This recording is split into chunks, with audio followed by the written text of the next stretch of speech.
Good morning, good afternoon, good evening, depending on which part of the world you are in. My name is LN Mishra. I'm going to be hosting this webinar, which is about for an hour. Some of you may know me. I've been part of Adaptive for a very long time, and I have been teaching these courses almost for 12, 13 years now. I've got about 2,100 professionals certified through various modes of IIBA certifications, quite a large number in CBAP, some in ECBA, some in CCBA, some in CBDA, all kinds of certifications. I am a practicing business analyst for about 27 years now, and a good part also has gone into data analytics as well. Because we being a small organization, our role is both, like we are both data analyst and business analyst at the same time. Okay, so just give me a second. I think there was a power drop, but I think it should be fine.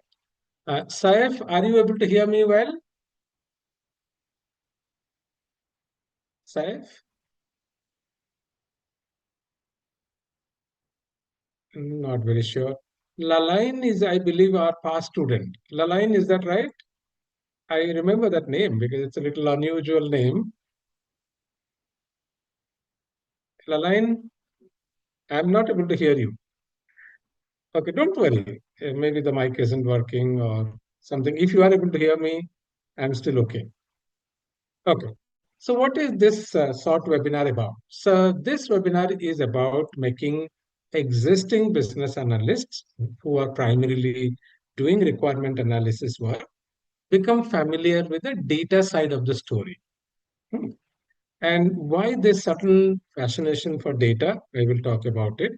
And all of you must have seen a lot of interaction, interest on data side of the story. Can anyone tell me what is the reason for data becoming so popular nowadays compared to the previous time? Data has been there for a very long time. Data is nothing new, no? We have been capturing data for a very long time, but the interest in data seems to have gone up dramatically over last 10 years or so, if I take. Soumya, what is the reason that the data has become so popular in management discussion, organizational discussion? What is the reason? Because people are so aware about data-driven strategies and decisions, and and lots of data transformations happening. So BAs have to wear the hat of data-focused business analyst. Eventually, the work demands that. Okay, very good. I believe I was trying to write an article about how things have moved on data side of the story. Like I have been part of data management programs for almost 30 years now. If you take a look, the first data project that I did, data application project, was in 1996. So it's almost going to be 2026 sometime very soon. But over this period, something interesting has happened. And if we understand that interest, then we can actually make out quite a good sense. So if you see here, we started with something called exact data search. Okay. So all of you must be familiar with things like RDBMS. I would believe most of you must be familiar with the concept of RDBMS, which is Relational Database Management System. And in RDBMS, we stored data and we could retrieve the data exactly as it was. So if my name is stored as LN Mishra, and if I search with a name which is slightly different, for example, okay, so I'm missing one letter here, it will not be able to search. It will only be able to search if I take the data LN Mishra and search on it. So it had some good capability. It was much better than paper because using paper, if you're trying to search data, it will take you enormous amount of time. So RDBMS has made our life very easy, especially business life very easy, by having the ability to store data and search data. But it could only do exact search. Then people thought of little interesting way and they said, yeah, I know you folks entered some data in the system, but I can actually create some additional data. So you must be thinking, how can the system create additional data? It's through this process. Say, for example, we have stored a data or a date, which is something like this, okay, or a city. Say we have stored a city called Seattle, hmm, in the system. We have only captured Seattle, nothing else. But we also know that Seattle is part of Washington state. Okay, it's also part of United States of America, and it belongs to North America continent. This much data, is it public knowledge or private knowledge?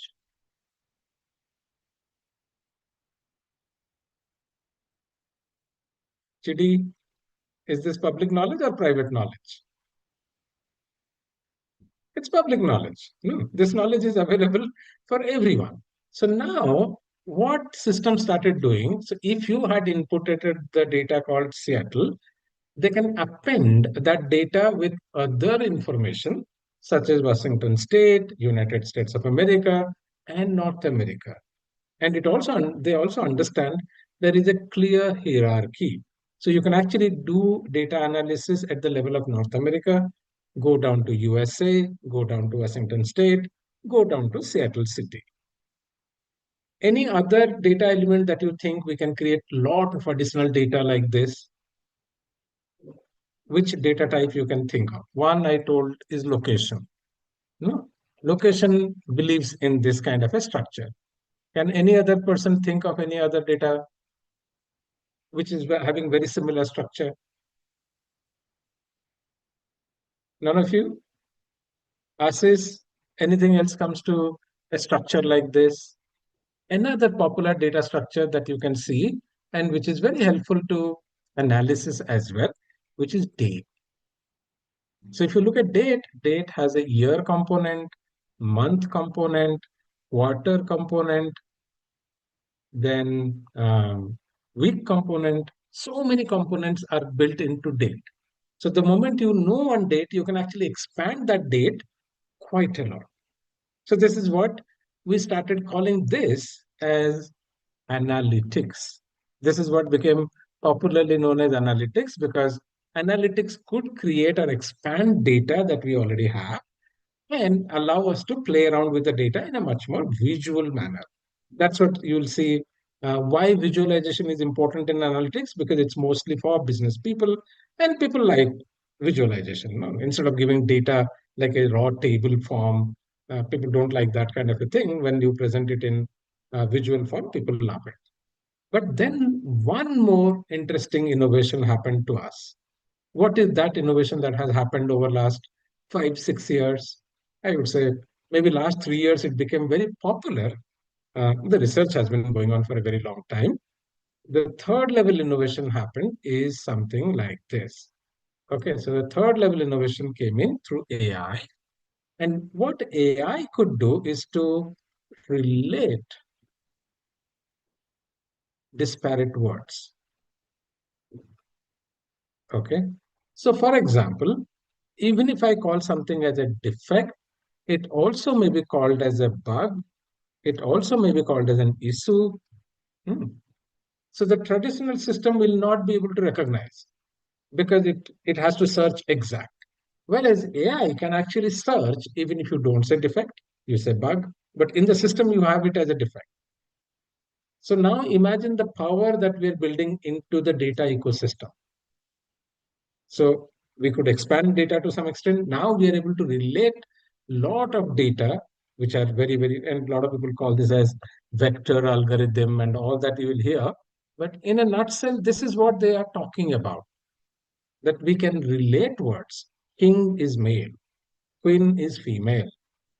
So they can start kind of creating additional data around you. So even if you have stored one basic data element, from that you probably can create 300 or 500 additional data attributes.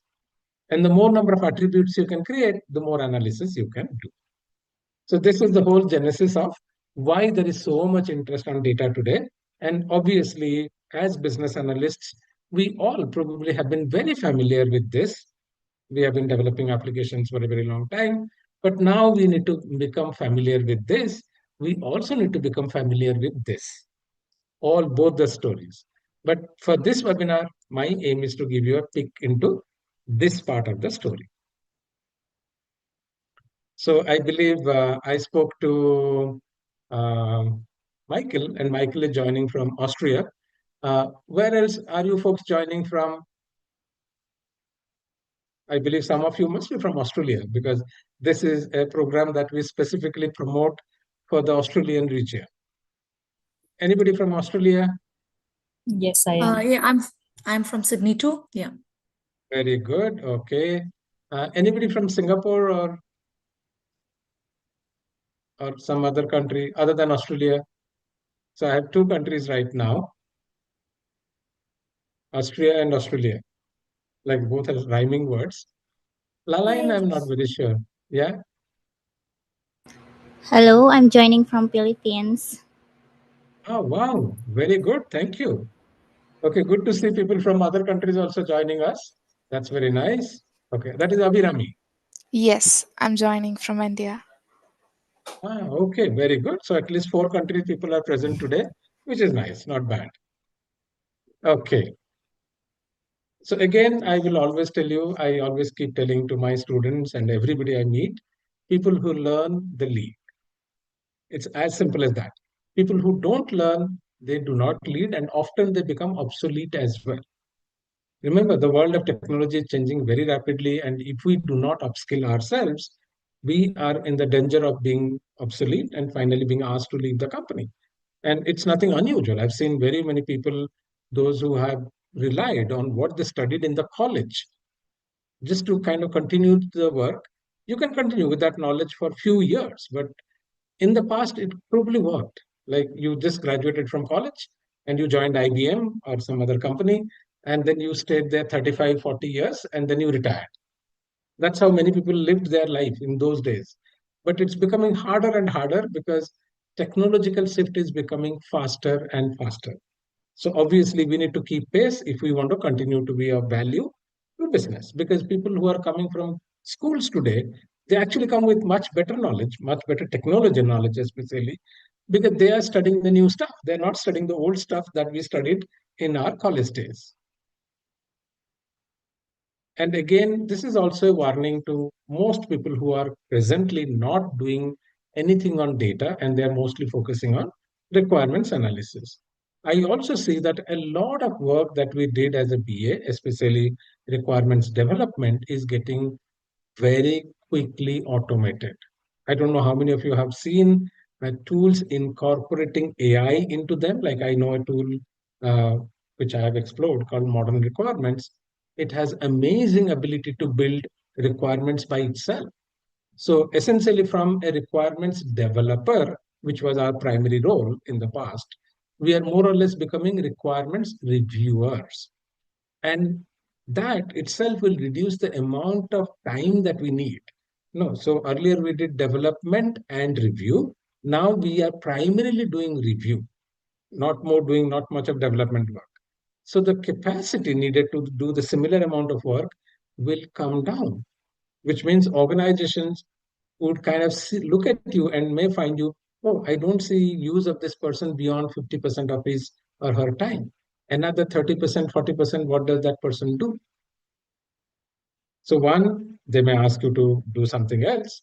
And if you are already preparing for data, that could be a good stepping stone for you as well, because you can go to the organization and say that now I also know data and I can also help the organization to understand data and manage data much better.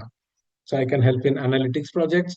Sometime in future, you could help in AI projects as well.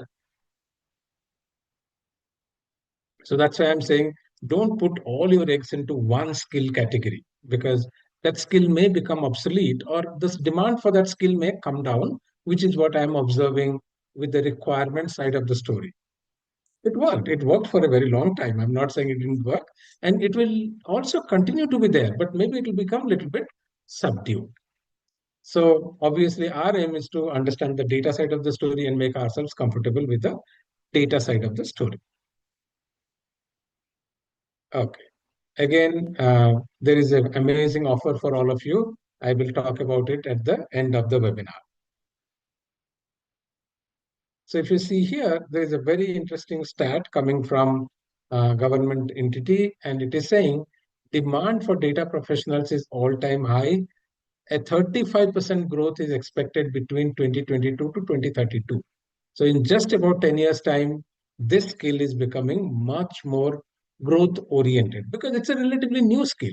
So also remember that any skill that comes in new has a better demand, has a higher growth and higher payment potential as well.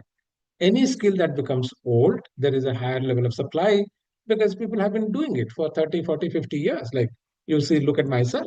I've been doing business analysis from a requirement side for 30 years now. So it's a very well established field. So the field kind of stagnates. So remember, even data analytics also will stagnate. AI will also stagnate. All fields will stagnate. But it probably takes about 25, 30 years to stagnate. And because these fields are relatively new, they will probably stagnate in 2040 or 2045 in that time frame. Something else might come up during that time.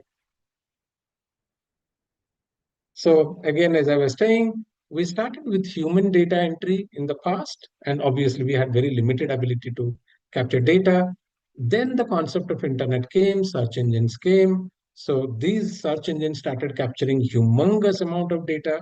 Then we had this mobile revolution, which started capturing a lot of location data. If you see, mobiles are very good in capturing location data.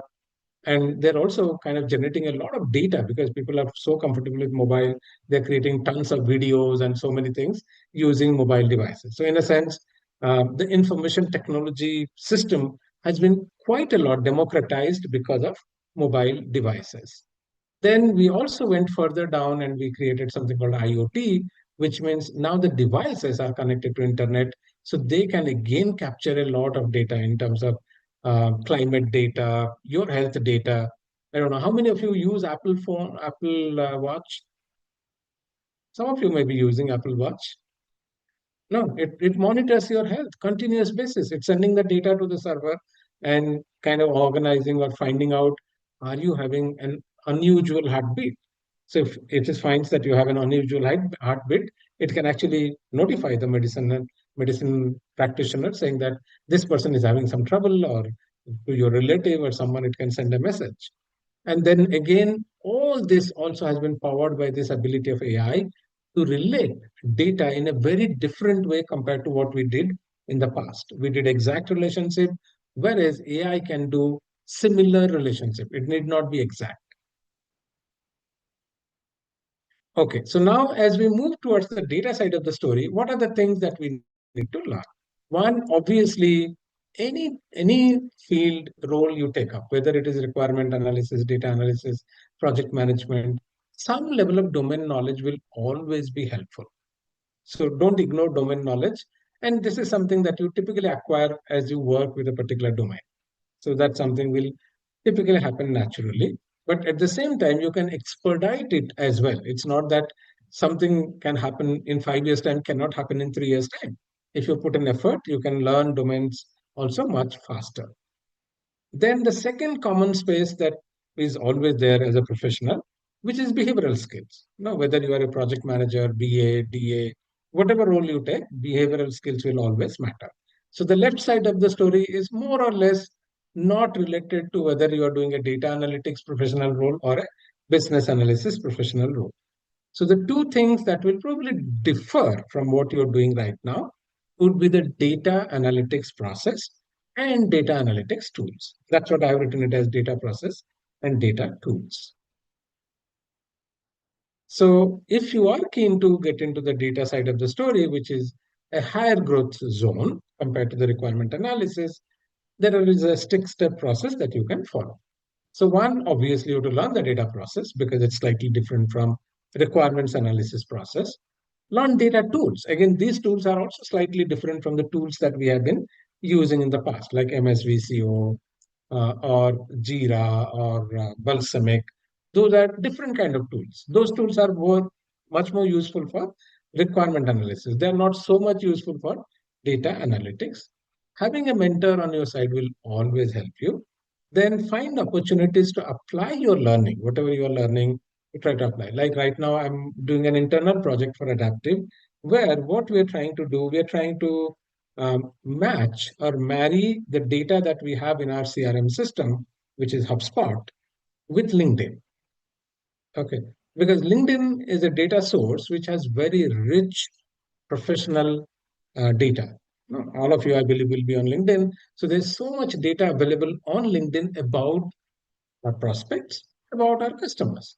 So if we can marry our HubSpot data with the LinkedIn data, we probably would be able to draw a lot of analytics, saying people of what profile, what category, which country, which city prefer to become our customers. We can see that data very, very clearly.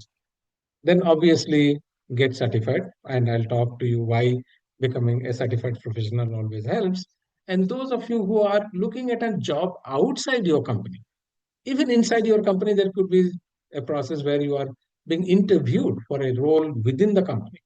Now, a lot of companies have internal job postings, but that they will make sure that they are also getting the right person onto that particular role. So we will talk about that as well. So let's take a look at the data process. And for the benefit of my understanding and your understanding, I have taken the data process which is provided from IIBA, the International Institutes of Business Analysis. I believe there are other organizations also which provide data process. It's nothing unusual, and mostly it's nothing very different from one group to another. So the only thing I would have put the topic one as identify business problem would have been a better term in my view, and identify research questions could have been a subtopic. Whereas IIBA decided to make this as a primary topic and define business problem as subtopic. It's okay, don't worry so much. So ideally, we start with a problem in hand. Say, for example, the problem for us is to understand whether a prospect will become a customer or not. Now, you may be very curious to know why are we looking at that kind of an inference?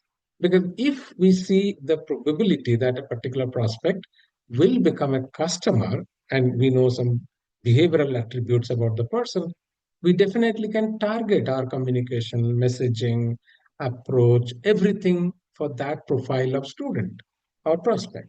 No, so that's how we'll help. Secondly, most businesses need some kind of a dashboard to run their business. Okay. Not very sure. The organization where you work, do you have a dashboard that management refers to while they work? Is there any dashboard that you see, or you don't see any dashboard in your company? You can put it in. If it is not there, it's not there. It's okay. Or maybe you're not aware of. Okay. So I will show Yes, you. we have dashboards actually. Yeah. Mainly, we also use it for like mainly to see how many people are on bench and what are the skill sets, and if there's some other openings, like Very which good. people can, which people can be taken or considered or preferred. Yeah. Very good. I believe every organization will create dashboards, no? Because without dashboards, it's like flying a plane without a cockpit. You will not fly a plane without a cockpit, which is telling you what is the height at which you are right now, at what speed you're moving, what is the air pressure, whatever. And I'm not an aviation specialist, so I'm just taking a very, very crude example. But even if I take a look at Adaptive, which is not necessarily a very large um, company, uh, even then, we drew a lot of dashboards based on our CRM system. So I have built my dashboards to indicate how things are moving in the company. Then we also have reports that come very frequently to us, almost on a daily basis, which we have designed to drive our business. Like how is the revenue trend, how many customers we are acquiring, all that kind of thing. You can see here. So you must be surprised, no? This graph is very interesting. Suddenly you see a spike here. Can happen. It's real data. I'm not talking about fake data. It's real data. So obviously there must have been some reason why such a spike was observed. Okay. So what we were trying to do, we were trying to look at our customer data which is in our LMS system, and we were trying to match it with our CRM system, two different systems. And then we realized that there are a lot of customers who are there in the CRM system, not in CRM system, in the learning management system, who are not present in our CRM. Maybe they did not become a prospect and they purchased directly. Can happen. Okay. So that's why we married that data. And when we merge that data, you suddenly see a huge spike. So that is like an anomaly, what we call that this must have been done, or this event must have resulted due to some extraneous region, not the natural process. But again, when you look at the natural data itself, that also you can actually see if the data is going well, not going well. So many things you can decipher just by looking at line chart. Line charts are amazingly powerful tool. They may look simple, okay, don't worry, but they are amazingly powerful tool to understand your performance. Okay, so then obviously there is a phase called getting the data from different sources. For us, fortunately, we have a CRM system, an LMS system, and some data which is captured externally through Excel kind of a tracker. And then we put in this data and we start looking at the data. We look at the data and see the patterns and see if something is going good or not good. And if we find some interesting pattern or trend, we do report it to business saying that this is what I am seeing, and this is definitely something positive, very good. If it is not so positive, then we have to take action to make sure that we can reverse the trend. And this is what we're trying to do. We're trying to use the analytics to improve business process. And the standard also expects us to make our company go for data-based approach. That means not only at project level, we try to take things to the organization level. So this is one way good. This is the only standard in IIBA forum where we see a discussion at enterprise level. Otherwise, most discussions are limited to project level. And it also has given you a very nice flow about different domains, like the topics that I talked of. And if you see here, I would have taken this one as probably the higher level one. Maybe I'm just saying. Okay. But otherwise, just don't worry. The first is basically about understanding the problem. The second one is to get data collected. The data could be lying in many, many systems. A lot of times it's there in multiple systems. A lot of data could be there in Excel itself, or there could be some data that you could pull from the external sources as well. Like one of the sources that we are looking at is LinkedIn. That could be another way to look at data from internal source and external source. Then we start kind of preparing your data, create some kind of plan to analyze data. Then we start kind of understand the report or analytics. And then we use that analytics insights to improve our business. This is the whole process for data analytics. Then, as I have been telling, the tools that we would use for data analytics is slightly different from requirement analysis. Some of you might have used Excel as part of your previous work as well, and Excel continues to be an amazing tool. If your data set is small and you're trying to do some individual analysis, Excel is still very, very strong tool in that sense. But when you look at enterprise level, Excel probably doesn't scale very well. So we start looking at other kind of data management systems. SQL continues to be very, very popular. And you can do a lot of things in SQL if you know SQL very well, but it's a bit technical. Then what people have started using is there are two tools that you can think of. One is called Power BI, which is coming from the Microsoft family, and the Tableau, which is coming from the Salesforce family. So these are two major analytics tools available to you. Both of them are available for free download in a desktop version to learn. So it's not very hard for you to get the access to the tool if you are really trying to learn about Power BI and Tableau.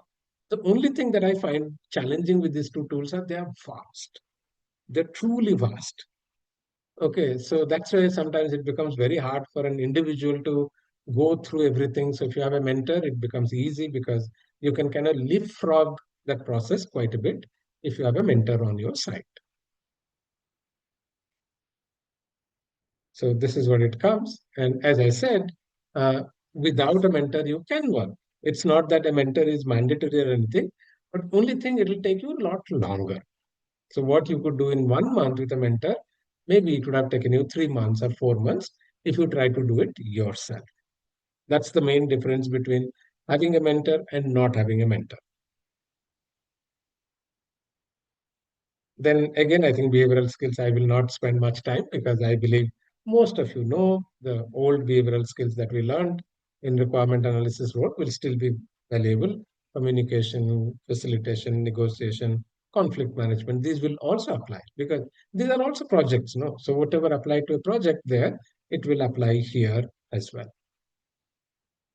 And then I also always encourage people to develop domain skills because if you are knowledgeable about the domain, about the organization, about the sector, your stakeholders respect you more.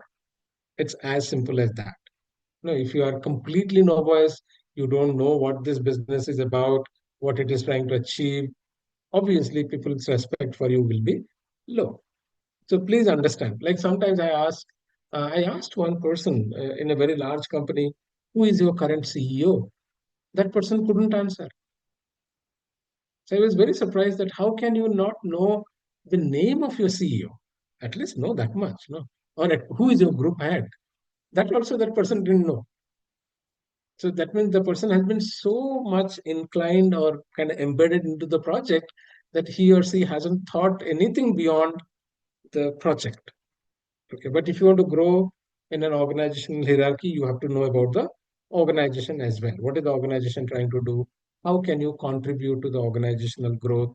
And when you contribute to organizational growth, the organization will contribute to your growth. It's a mutual relationship.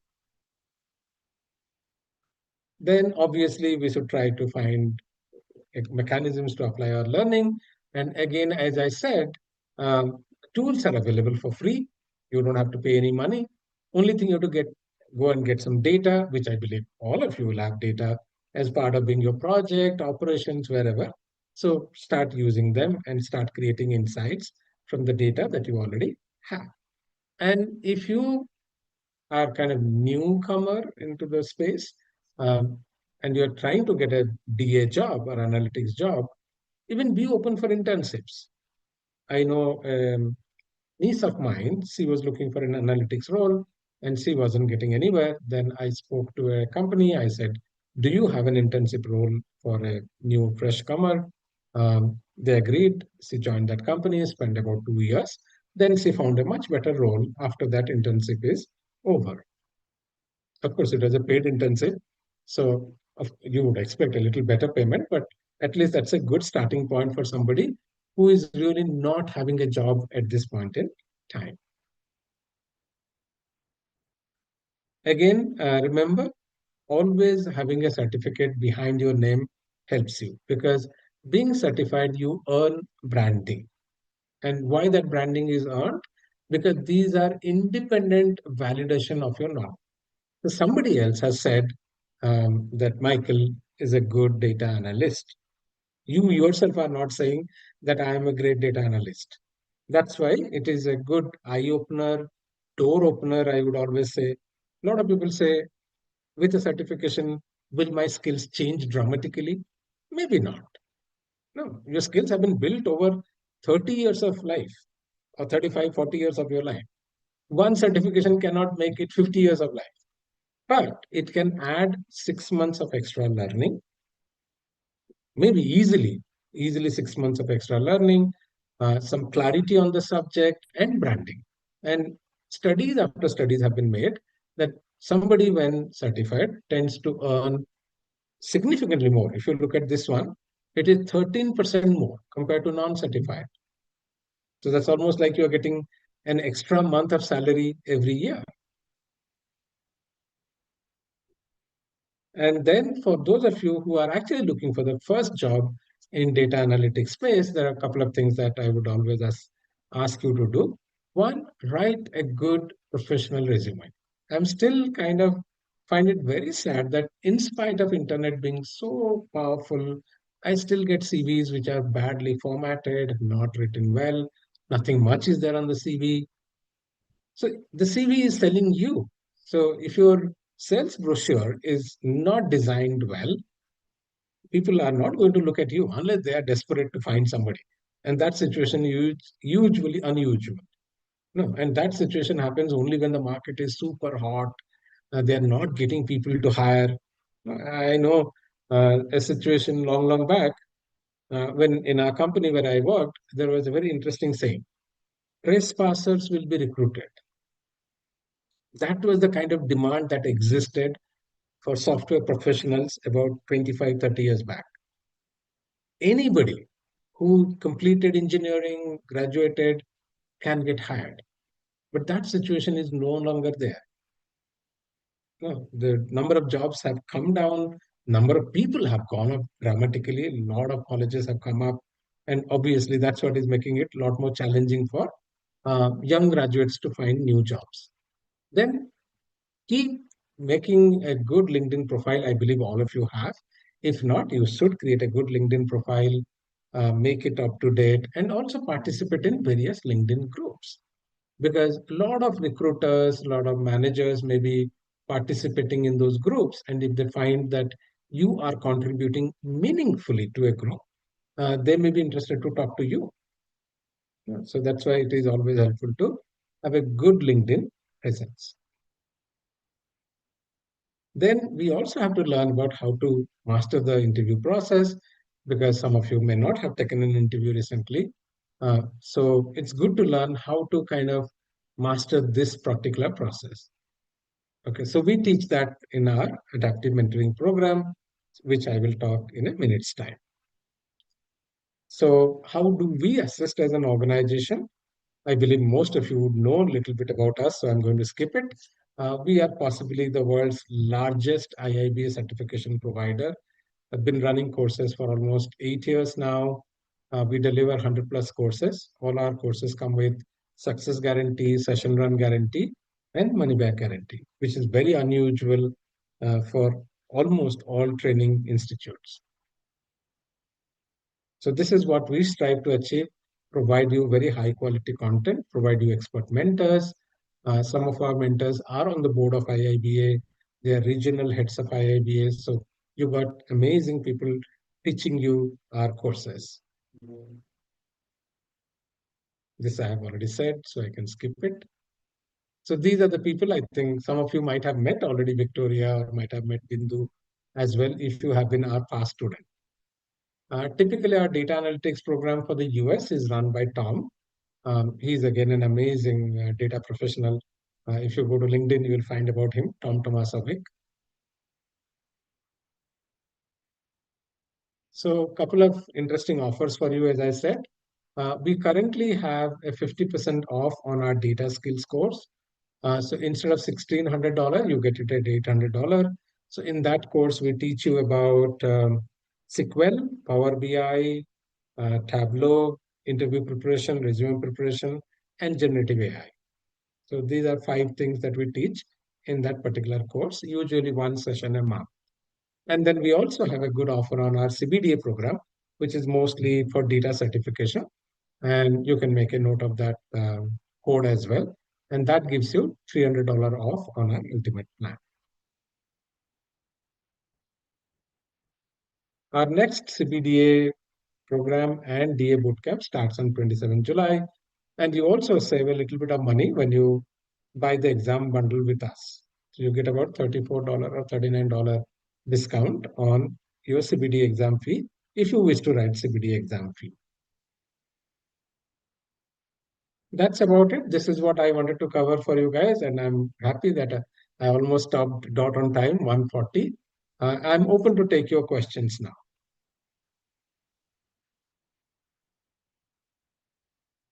Anybody has any question to ask?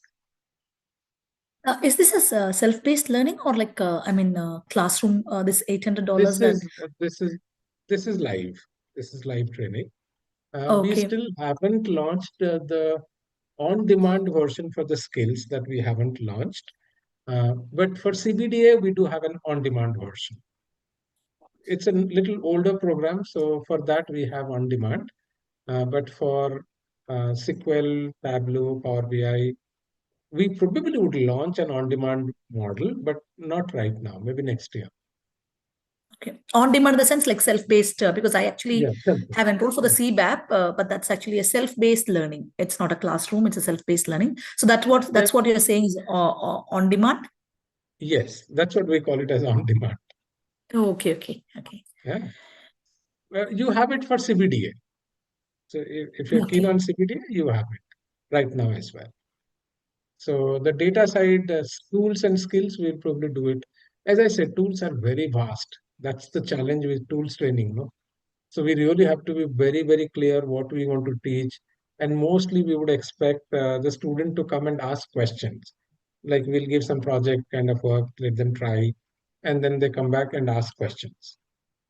Okay. Kind of boot camp kind of Yeah, yeah, things. yeah. Yes. Okay. So on the 4 tools, SQL, Tableau, and Excel Power and BI. Power BI. Yeah, Okay. excellent Power BI. Yeah, all 4 tools. How many classes? I mean, That will be about 5 or 6 classes because SQL is one session, Power BI, Tableau is another session 3, Excel is another session 4, resume and interview preparation 5, generative AI 6. 6 sessions. okay. Yes, Soumya, you have raised your hand. So actually, I finished CBDA with Adaptive few months ago. Very good. The reason why I came here was the job that I am doing right now isn't CBDA focused, but still I want to keep my certification alive. That's one thing, but I want to stay aboard in the current trend. So I was actually looking into the next level of CBDA. Like if in the exploratory analysis, there is lots of statistical ML tools, machine language tools, and everything. So I was wondering, maybe what if Adaptive launches something like that, some hands-on course with how we work with machine learning, some deeper sense of knowledge of. Not this year.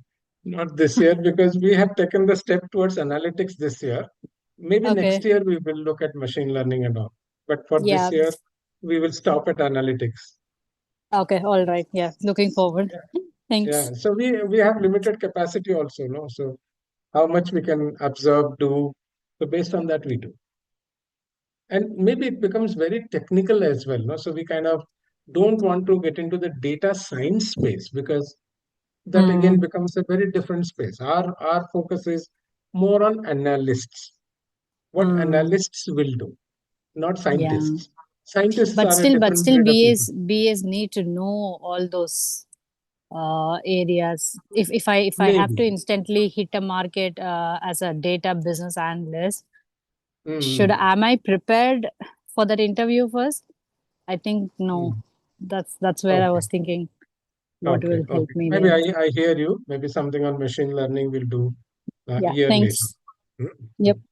Okay. Anybody else? Any other question? All good? Sorry, just one more question on that sessions. Like you mentioned, there were each session for every tool actually. So sorry, Yes. like one session means like one session is enough to cover that particular tool because to understand SQL itself is like it takes a lot of I classes, right? understand. Yeah, I totally understand. But there'll be some study guide, some basics, and it's definitely not an advanced course. It's Okay. like an intro course.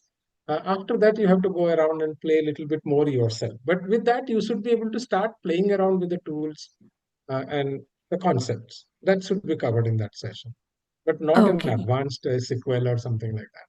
That's not an Mm-hmm. intent. Okay. Thank you. Yeah. Hmm. Okay. Anybody else? If there is no other question, I can stop here. No, all good. Okay. Thank you so much, folks, for joining us today. It's always a pleasure to meet our past students, new students, prospects, and stay tuned, stay updated in whatever you are trying to do. And I would always encourage you to learn data side of the story as well, because it's becoming very, very popular and it will find value for you as a business analyst. Okay. Thank you so much. Thank you. Thank you. Thank Bye you. bye. Bye bye.